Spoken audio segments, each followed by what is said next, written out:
Aha.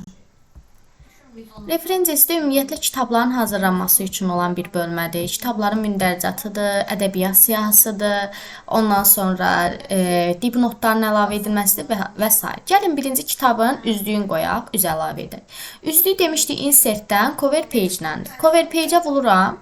Buradan seçirəm hansı üzü bəyənirəmsə, kitabın üzü necə olsun. Məsələn, deyək ki, bu şəkildə. Üstünə vurdum və artıq kitabımın cildi hazırdır. Buradan gəlib kitabımın adını yazacağam. Deyək ki, Azərbaycan tarixi olacaq kitabım. Azərbaycan tarixi. Okay. Bunun sonra düşürəm aşağıdan. Burada da müəllifin adıdır, nə bilim kampaniyanın adıdır, kampaniya adresidir. Məsələn, deyək ki, buraya yazım C. Bu şəkildə. Yəni üzü necə istəyirsə, onsuz da dizayn edə bilərsiniz. Bunun rəngi isə, məsələn, narıncı rəngi bəyənmirsən, dizayn menüsündəki bu color hissədə demişdik, sildin, üzün rəngini təyin edir. Məsələn, deyək ki, blue, elədim mavi rəngdə.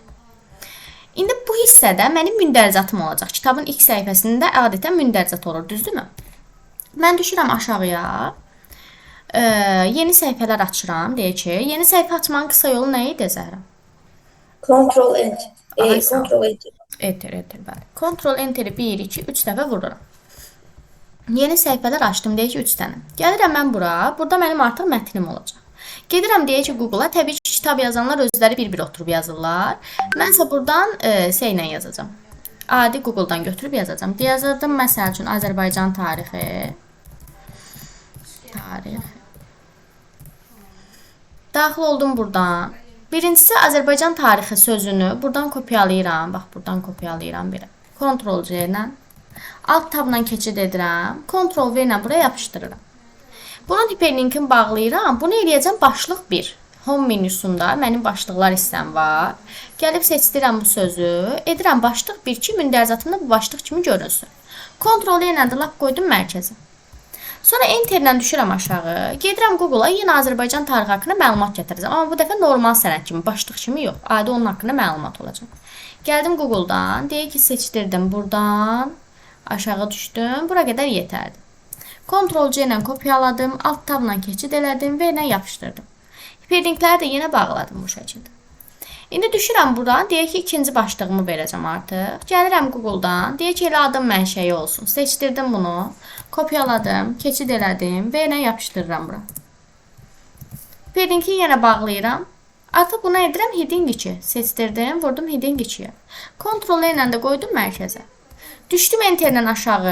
Yenə normal sənəd gətirirəm. Artıq bunun haqqında məlumatı normal sənəd kimi yazacağam. Buradan seçdirirəm. Deyək ki, hara qədər istəyirsən. Bura qədər bəsdir. Kopyaladım, keçid elədim, yapışdırdım. Hiperlinkini bağladım. Necə bir dənə də başlıq əlavə edək. Məsəl üçün də deyək ki, istəsən 2 dənə ilə, 3 dənə ilə, neçə dənə istəyən əlavə edə bilərsən zaten. Fərq eləmir. Məsələn, tunc dövrü bir dənə də elə belə əlavə edək. Kopyaladım, yenə keçid elədim, Ctrl V-ni yapışdırdım. Artıq bunu heading 3 eləyəcəm. Bax bu. Lap qoy onu da yenə mərkəzə. Düşürəm Enter-lə aşağı. Gedirəm bunun haqqında məlumatı götürürəm, gətirib yapışdırıram.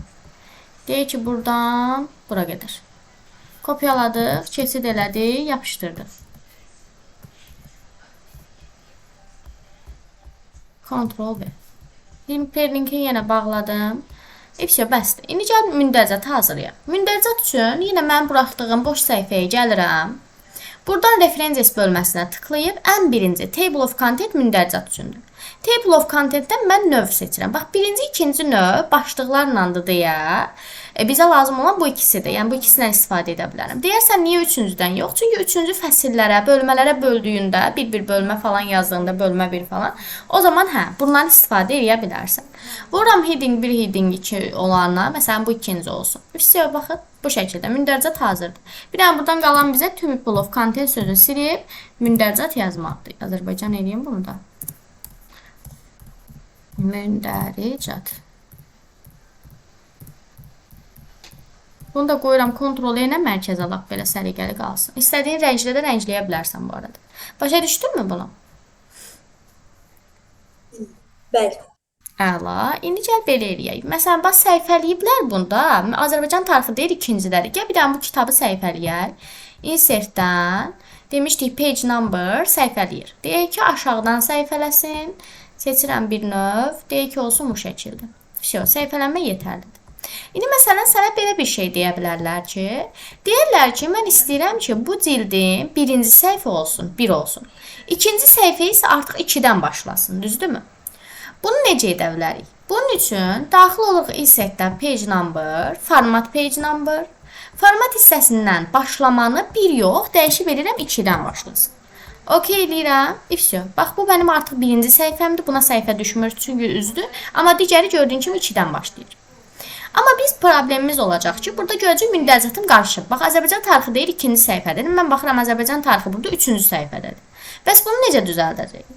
Bu zaman mündəzatın üstünə bir dəfə vuracaqsan, yuxarıda update table gəlir. Yəni cədvəli yenilə. Update table eləyib, okey eləyəcəm. Ifsyo. Düzgün formaya gətirildi. Azərbaycan tarixi 6.3-dədir, adım mənşəyi 4-də, tuz dövrü də 5-dədir. Yoxlasan, düzgün göstərilib artıq. Aydın oldu mu? Bəli. Əla. Sonra gəlir references bölməsindən dipnotlarından danışaq. Dipnotları, footnote, bəlkə də bədii kitablarda görmüsən. Hər hansı bir sözün üstündə rəqəm yazılır, altda da onun açıqlamasını verirlər, nə olduğunu göstərirlər. Əsasən Yunan mənşəli fərqli bir sözlər olduğunu da eləyirlər. Məsələn, gəl biz də birinə verək. Deyək ki, seçdim buradan böyük sözün və ya Səlcuqlar sözün. Vurdum buradan footnotun üstünə. Bax, Səlcuqun üstünə 1 yazıldı. Mən də aşağıdan onun mənasını verirəm. Deyək ki, belə bir şey. Yazdım belə. Sonra gəlirəm, məsələn, buradan da başqa bir şey. Məsələn, Urmiyanı seçirəm. Buradan vururam insert footnota. Bunun üstündə yazılır 2. Bax, yazıldı bura 2. Mən də onun mənasını buradan verdim. Bu şəkildə. Yəni dipnotu sadəcə budur. Dimdə falan da qəbula da şu an düşür. Tuncu məsələn bir də eləyək. Insert footnote eləyib 3 düşür bura. Buradan da mənasını verirəm. Hər birini sırayla özü nömrələyir. Aydınmı? Next footnote-la digərinə keçid edirsən. Show note-la açıq şəkildə göstərir. Harda nəyi qoymusan. Search axtarışdır. İstəsən gedib openoffice.com-dan da Search on Big-dən də axtarış edə bilərsən yəni. Gəlim insert station. Artıq stationlar ədəbiyyat siyahısı hazırlamaq üçündür. Yəni sən nəyə stat elədiyini göstərsən. Yəni bu məlumatı hardan götürmüsən. Və daxil olaram insert stationdan eləyirəm add new search. Açılan hissədən mən məsələn hardan götürmüşəm? Kitab hissələrindənmi, kitabdanmı, jurnaldanmı, nə bilim veb saytdanmı, incəsənətdənmi, filmdənmi və s. Bax buradan seçirsən. Məsələn gəl deyək ki götürmüşük kitabdan. Vurdum bookun üstünə. Buradan kitabın müəllifini yazıram ki, hansı kimin kitabından. Deyək ki, yazdıq Jack London. Belə bir şey yazdıq. Jack London. Aşağıdan da hansı kitabından, yəni mövzusu nə idi kitabın deyə bir şey. Deyək ki, nəsə belə bir şeydir. Neçənci ildə yazılıb? Deyək ki, 2021-də. Hansı şəhərdə yazılıb? Deyək ki, Londonda yazılıb. Ataq belə bir şey. Haranın nəşridir? Burada nəşri yazırsın. Ya qərb nəşridir deyək ki. Okey eləyirəm. Baxın, həmin şey yazıldı bura. London 2021. İndi gedərək başqa bir stationda bura əlavə edək. Məsələn, burada deyək ki, filmdən götürmüşük buranı. Vurdum insert stationa. Bax, buradakı da var, bayaq mənbə də əlavə etmişsən. Həmin mənbə burada da durur. Buna da vursan, həmin şey aşağıya da əlavə ediləcək. Amma mən başqasını etmək istəyirəmsə, add new search-a vururam yenə. Deyək ki, dəyişirəm, bunu eləyirəm, film artıq əlavə edəcəm, film. Buradan yenə filmin adını yazırıq. Kimin filmidir? Deyək ki, budur. Direktor kimidir, yəni kim yazıb, müəllifi kimdir. İlini də yazırıq ki, 2021-in filmidir deyək. Okey eləyirəm. Всё. Bu da bura əlavə edildi. Məsələn, bir də burada deyək ki, veb saytdan götürmüşük, veb saytdan qoyaq. Gəldim add new search-ə. Buranı seçirəm web. Yuxarıda veb sayt olmalıdır. Hə, vurdum veb sayt. Buradan yenə müəllif kimin veb saytından, kimin sənədindən götürmüsən də. Deyək ki, James. Buradan şey yazırsınız, yenə hansı səhifəsini, nə haqqında olan şeyindən götürmüsən. Deyək ki, belə. Həmin veb saytın adını yazırıq. Neçənci ildə yaradılıb, deyək ki, 2023. Ay, neçənci aydır, deyək ki, mart. Günü, deyək ki, 5-ci gün. Burada onun ünvanını qoyuram. Məsələn, gedib Wikipediyanın ünvanını götürüb bura atıram. Gəldim Wikipediyaya, bax, buranı Ctrl-C ilə kopyaladım. Buramı buraya yapışdırdım. Ifşə, okey eləyirəm. Bu da bura düşmüş olur. Və James 2023. İndi gəl artıq biblioqrafi ilə biz ədəbiyyat siyahısı yaradaq. Mənim verdiyim o statları mənim ədəbiyyat siyahımda göstərəcək artıq. Mən buradan yeni bir səhifə açıb elə yeni səhifədə yaradacağım. Bax burada. Buradan biblioqrafiya bir dənə vururam. Növ seç. Necə istəyirsənsə. Sadəcə birinin üstünə tıklamalısan. Deyək ki, olsun ikinci ya da birinci. Bax, avtomatik olaraq özü yaratdı. Bu şeydən götürmüşük, kino təsvirin. Bu mənbədən tapılıb. Bu da Jack Londonun yazdığımız. Sadəcə biblioqrafi sözünü silib, eləyəcəm ədəbiyyat siyasi. Başa düşdünmü? Bəli. Ay, sağ ol, siyahı. Kontrol ilə də lap qoydum mərkəzə. Bu da belə. Sonra gəlir burada insert caption. Insert caption isə şəkillərin altına yazılır, şəkil 1 və s. Bax, onun üçün də insert caption. Gəl onu da əlavə edək. Insert caption-a tıklayıram. Şəkil əlavə edək. Sonra altına yazaq, şəkil 1 yazaq. Deyək ki, buradan şəkillərdən ilə promo götürüm. Məsələn bu. Sağ düymə, copy image. Yazı sadəcə kopyalayıram. Alt tabla keçid eləyirəm. Ctrl V ilə bura yapışdırıram. Yapışdırandan sonra mənə lazımdır ki, bunu da lap pozisyonla, picture formatın pozisyonla lap normal bir vəziyyətə gətirək. Birazcık kiçildək, sağda normal dayansın. Aha, bax belə. Deyək ki, bura qoydum. Bir damızı da kiçildə bilərəm. Hə, indi lazımdır bunun altına şəkil 1 yazım. Bu zaman gedirəm mən review'a, referencesə, vururam insert caption'a. Şəkil 1 sözü yazılan hissədən okey eləyirəm. Всё, bax şəkil 1 sözü burada araya düşdü. Qoy onları normallaşdırım. Kursorumu hara qoysam oradan düşmüş olacaq. Bunun altından olsun da buradan olsun. Insert caption, okey. Всё, bax belə. Şəklin altına yapışmış oldu bu şəkildə. Yenə də başqa şəkillər də əlavə etdiyində insert caption'dan şəkil 2, şəkil 3 və s. yazacaqsan. Başa düşdünmü? Bəli. Ay, sağ ol. Всё. References bölməsi bu qədər idi. Başa düşmədiyin hissə var, sualın var mənə? Yox. Başa düşdün, nə olur? Mailing bölməsində nələr var? Mailing bölməsi artıq demək olar istifadə edilmir.